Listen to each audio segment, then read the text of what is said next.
कहानी खजाने की खोज। कहानी पुराने समय की बात है। गांव में धनी नाम का एक किसान रहता था।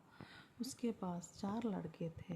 धनी राम अपना घर चलाने के लिए अपने खेतों में कृषि कार्य करता था, लेकिन धनी राम के चारों लड़के बहुत ज़्यादा आलसी थे। वो कभी भी खेतों में काम करने के लिए नहीं गए थे। वो सारा दिन अपना समय दोस्तों में इधर उधर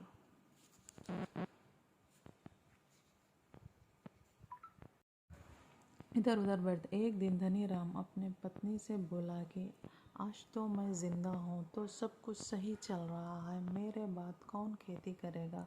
हमारे बच्चे ने तो आज तक खेतों में कदम तक नहीं रखा। धनी राम पत्नी ने इस पर कहा कि कोई बात नहीं, धीरे धीरे ये काम करने लगेंगे। इस तरह से धीरे धीरे समय गुजरता जा रहा था। एक दिन धनी राम की अचानक से तबीयत खराब हो जाती है और बहुत ज़्यादा बीमार पड़ जाता है।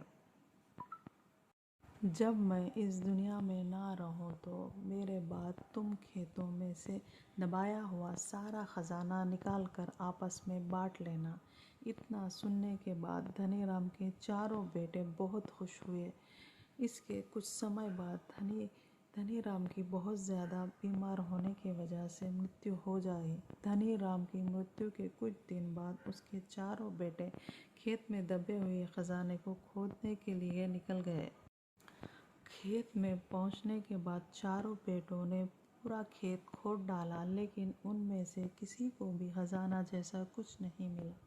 इस बात से वो चारों बहुत निराश हुए और उन्होंने घर आकर अपनी माँ से कहा कि पिताजी ने तो जो खजाने के बारे में बताया था वो एक झूठ था। हम चारों ने पूरा खेत खोद डाला, लेकिन हमें खेत में कोई भी खजाना नहीं मिला। ये सुनकर उनकी माँ बोली कि तुम्हारे पिताजी ने अपने पूरे जीवन में ये घर और खेत ही कमाए हैं। अब जब तुमने इतनी मेहनत करके पूरा खेत खोद दिया तो अब उसमें बीज भी डाल दो। इसके बाद बेटों ने खेत में बीज बो दिए और माँ के कहे गए अनुसार खेत में समय पर पानी और खाद डालने लगे। समय बिताता गया और कुछ समय बाद खेत में फसल तैयार हो गई। फसल काटने के बाद चारों बेटों ने फसल को बाज़ार में बेचा और उससे जो भी पैसा मिला उससे उन्हें बहुत खुशी मिली। इसके बाद जब चारों बेटे घर आए तो माँ ने कहा कि बेटा, तुम्हारे पिताजी तुम्हें यही समझाना चाहते हैं कि जो हम मेहनत करते हैं उसका फल ज़रूर मिलता है, यही है खजाना।